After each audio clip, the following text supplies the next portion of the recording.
Hello dears, ഇന്ന് നമ്മൾ വന്നിട്ടുള്ളത് നല്ലൊരു സൂപ്പർ സ്പോട്ടിലേക്കാണ് കേട്ടോ. അതെ, രംഗനതിട്ടു ബേർഡ് സാങ്ച്വറിയിലാണ് ഇന്ന് നമ്മൾ വന്നിട്ടുള്ളത്. മൈസൂർ യാത്ര ചെയ്യുന്നവർ തീർച്ചയായിട്ടും വിസിറ്റ് ചെയ്യേണ്ട ഒരിടമാണിത്. ഒരുപാട് ബേർഡ്സിനെ നമുക്കിവിടെ കാണാൻ പറ്റും. 170ഓളം ഇനം ബേർഡ്സുകളെ ഒരേ സ്പോട്ടിൽ കാണാം എന്നുള്ളതാണ് ഈ ഒരു ബേർഡ് സാങ്ച്വറിയുടെ പ്രത്യേകത. കർണാടക സംസ്ഥാനത്തിൻ്റെ മാണ്ഡ്യ ജില്ലയിലെ കാവേരി നദിക്കരിയിൽ സ്ഥിതി ചെയ്യുന്ന ഒരു പ്രശസ്തമായ പക്ഷി സങ്കേതമാണ് ഈ ഒരു രംഗനതിട്ടു ബേർഡ് സാങ്ച്വറി. ഇത് മൈസൂർ ശ്രീരംഗപട്ടണം ഹൈവേയിലാണ് സ്ഥിതി ചെയ്യുന്നത്. മൈസൂരിൽ നിന്ന് ഏകദേശം 16 കിലോമീറ്റർ ദൂരത്തിലാണ് ഇതുള്ളത്. രംഗനതിട്ടു പക്ഷി സങ്കേതത്തിനുള്ളിൽ സ്ഥിതി ചെയ്യുന്ന ഒരു പ്രധാന വ്യൂ പോയിന്റാണ് മഹാരാജ ടവർ.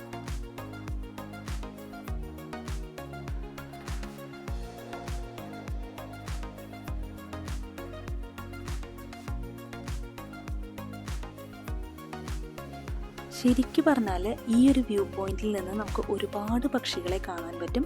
അതുപോലെ ഇതിന് ചുറ്റുപാടുള്ള ആ ഒരു ഭൂപ്രകൃതിയുടെ ഭംഗിയും നമുക്കിവിടെ നിന്ന് ആസ്വദിക്കാൻ പറ്റും. ഈ ഒരു ബേർഡ് സാങ്ച്വറി കർണാടകയിലെ പക്ഷി കാശി എന്നും അറിയപ്പെടുന്നുണ്ട് കേട്ടോ. മാത്രമല്ല, കർണാടകയിലെ ഏറ്റവും വലിയൊരു പക്ഷി സങ്കേതം എന്ന് പറയുന്നത് ഈ ഒരു രംഗനതിട്ടു ബേർഡ് സാങ്ച്വറി തന്നെയാണ്. 40 ഏക്കർ വിസ്തീർണത്തിലാണ് കേട്ടോ ഈ ഒരു ബേർഡ് സാങ്ച്വറി ഉള്ളത്. കൂടാതെ കാവേരി നദിയുടെ തീരത്തുള്ള 6 ദ്വീപുകളും കൂടി ഉൾക്കൊള്ളുന്നുണ്ട്. ശരിക്കും പറഞ്ഞാൽ 2022 മുതലാണ് ഇതൊരു റാംസർ സൈറ്റായിട്ട് നിയുക്തമാക്കിയത്. ശ്രീരംഗപട്ടണത്ത് നിന്ന് 3 കിലോമീറ്റർ അകലെയും മൈസൂരിൽ നിന്ന് 16 കിലോമീറ്റർ അകലെയുമായാണ് ഈ ഒരു ബേർഡ് സാങ്ച്വറി സ്ഥിതി ചെയ്യുന്നത്. ശ്രീരംഗപട്ടണത്തുള്ള ഗുംബാസൊക്കെ കാണാൻ വരുന്ന സമയത്ത് തീർച്ചയായിട്ടും നമുക്കിത് വിസിറ്റ് ചെയ്യാൻ പറ്റും. അത്രയും അടുത്ത് തന്നെയാണ് കേട്ടോ. ശ്രീരംഗപട്ടണത്തിൽ നിന്ന് വെറും 3 കിലോമീറ്റർ അകലെ മാത്രമാണ് ഈ ഒരു ബേർഡ് സാങ്ച്വറി ഉള്ളത്. ഞങ്ങൾ പോയ സമയത്ത് ഞങ്ങൾക്കിത് ശരിക്കും പറഞ്ഞാൽ മിസ്സാവേണ്ടതാണ്.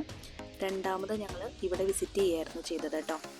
ഈ ഒരു ബേർഡ് സാങ്ച്വറിയുടെ ഹിസ്റ്ററി പറയുകയാണെങ്കിൽ 1645-നും 48-നും ഇടയിൽ മൈസൂർ രാജാവായിരുന്ന കണ്ടീരവ നരസിംഹ രാജവാടിയാർ കാവേരി നദിക്ക് കുറുകെ ഒരു ചെക്ക് ഡാം നിർമ്മിച്ചു.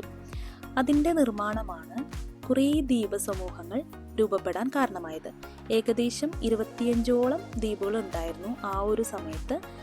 ഈ ഒരു ദ്വീപ സമൂഹമാണ് പക്ഷികളെ മെയിനായിട്ട് അട്രാക്റ്റ് ചെയ്തത്. വൈവിധ്യമാർന്ന ഒരുപാട് പക്ഷികൾ ഈ ഒരു ദ്വീപുകളിൽ കൂടുകെട്ടാൻ തുടങ്ങി.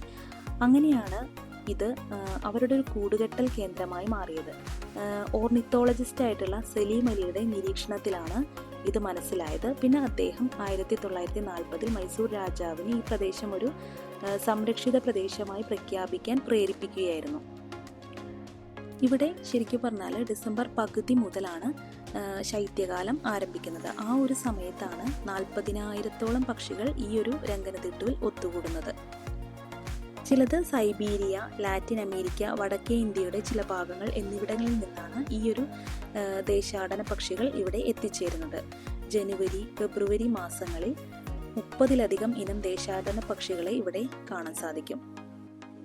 ഏകദേശം 170 ഇനം പക്ഷികൾ ഇവിടെയുണ്ട്. ഇവയിൽ painted stork, Asian open bill stork, common spoon bill, ഊളി നെക്ഡ് സ്റ്റോക്ക്, കറുത്ത തലയുള്ള ഐബിസ്, ലെസർ വിസിലിംഗ് താറാവ്, Indian shag, spot billed pelican, heron എന്നിവയും ഇവിടെ സ്ഥിരമായി പ്രജനനം നടത്തുന്നു. അതുപോലെ തന്നെ ഈ വരകളുള്ള തൊണ്ടയുള്ള സ്വാലോകളുടെ ഒരു വലിയ കൂട്ടം തന്നെ ഇവിടെ നമുക്ക് കാണാൻ പറ്റും. 2011 ജൂണിൽ ഇവിടെ 8,000ഓളം പക്ഷികളുടെ കുഞ്ഞുങ്ങളെ കണ്ടെത്തിയിട്ടുണ്ടായിരുന്നു. ഏകദേശം 50 പെലിക്കൺ വരെ ഈ രംഗനതിട്ടുവിലെ സ്ഥിര താമസമാണെന്നാണ് പറയപ്പെടുന്നത്. ഈ ഒരു പാർക്കിൽ നിന്നാൽ നമുക്ക് പെലിക്കണൊക്കെ ഇതുപോലെ ഉയർന്നു പറക്കുന്നത് കാണാൻ സാധിക്കും. നല്ല മനോഹരമായ ദൃശ്യങ്ങളാണ് കേട്ടോ അത്. ബോട്ട് സവാരി ചെയ്തില്ലെങ്കിൽ പോലും നമുക്ക് ഈ ഒരു പക്ഷികളെയൊക്കെ നമുക്ക് ശരിക്കും പറഞ്ഞാൽ ആ ഒരു പാർക്കിൽ നിന്ന് തന്നെ വീക്ഷിക്കാൻ പറ്റും. ഇതിൻ്റെ ശരിക്കും പറഞ്ഞാൽ ഇതിൻ്റെ പ്രവർത്തന സമയം രാവിലെ 9:30 തൊട്ട് വൈകിട്ട് 5:30 വരെയാണ് കേട്ടോ. അതിൽ ഈവനിങ് ടൈമിൽ വരുന്നതാണ് കുറച്ചും കൂടി ബെറ്റർ. നമുക്ക് ബേർഡ്സിൻ്റെ ആക്ടിവിറ്റീസൊക്കെ ഒരുപാട് കാണാൻ പറ്റുന്നത് ഈവനിങ് ടൈമിലാണ് കേട്ടോ.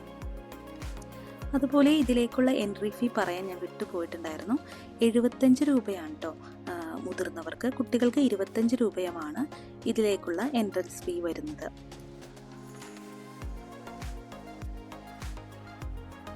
പിന്നെ ബോട്ടിംഗ് സവാരിക്ക് നമ്മൾ പ്രത്യേകം ചാർജ് ചെയ്യുന്നുണ്ട്. ഒരാൾക്ക് 100 രൂപ വെച്ചും കുട്ടികൾക്കാണെങ്കിൽ 35 രൂപയുമാണ് ഈ ബോട്ടിംഗ് സവാരിക്ക് ഈടാക്കുന്നത്. പക്ഷികൾ മാത്രമല്ല കേട്ടോ, ഒരുപാട് മാമൽസും ഇവിടെയുണ്ട്. Bonnet macaque, flying ഫ്ലോക്സ്, Indian grey mongoose ഇവയൊക്കെ നമുക്കിവിടെ കാണാൻ സാധിക്കും.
ഞാൻ ഫസ്റ്റ് ടൈമിലാണ് കേട്ടോ മുതലകളെ ഒരു നാച്ചുറൽ സ്പോട്ടിൽ ഇതുപോലെ ഇത്രയും അടുത്ത് കാണുന്നത്.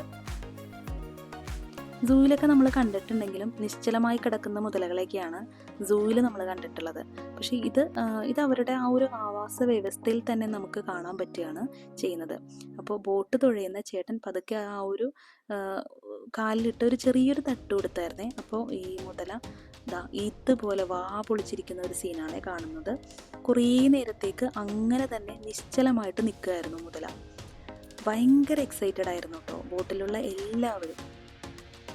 ശരിക്കും പറഞ്ഞ ലൈഫിൽ ഒരു തവണ പോലും ഇതുപോലെ ഞാൻ ഇതിനു മുമ്പ് എക്സ്പീരിയൻസ് ചെയ്തിട്ടില്ല കേട്ടോ. ഇപ്പോഴാണ് ഞാൻ ഇതുപോലൊരു എക്സ്പീരിയൻസ് എനിക്ക് കിട്ടിയത്. എത്ര അടിപൊളിയാണല്ലേ. ഇതൊക്കെ ഇങ്ങനെ കാണാൻ പറ്റുകയെന്ന് പറയുന്നത് തന്നെ. അപ്പോൾ ആരും മൈസൂർ വരുന്നവർ ഒട്ടും മിസ് ചെയ്യേണ്ടാത്തൊരു സ്ഥലം തന്നെ വേണമെങ്കിൽ പറയാം. ഈ ഒരു രംഗനത്തിട്ടയിൽ വന്നാൽ നമുക്ക് ഒരുപാട് ബേർഡ്സിനെ മാത്രമല്ല ഇതുപോലുള്ള മഗ്ഗർ ക്രോക്കഡൈൽസിനെയും ഫ്ലൈയിങ് ഫോക്സിനെയൊക്കെ കാണാൻ പറ്റും. കുറച്ചും കൂടി ക്ലിയർ ആയിട്ട് നമുക്ക് കാണാനും അതുപോലെ ഫോട്ടോഗ്രാഫിക്കൊക്കെ വേണ്ടി വരുന്നവർ ഇതിലിവിടെ സ്പെഷ്യൽ ബോട്ടിങ് അവൈലബിൾ ആണ്. 2000 രൂപ കൊടുത്താൽ നമുക്ക് സ്പെഷ്യൽ ബോട്ടിൽ നമ്മൾ ഒറ്റയ്ക്ക് കൊണ്ടുപോകും. അപ്പോൾ നമുക്കിതുപോലെ ഒരുപാട് സംഭവങ്ങൾ കാണാനും പറ്റും, അതുപോലെ വീഡിയോസും ഫോട്ടോസും ഒക്കെ എടുക്കാൻ പറ്റും കേട്ടോ.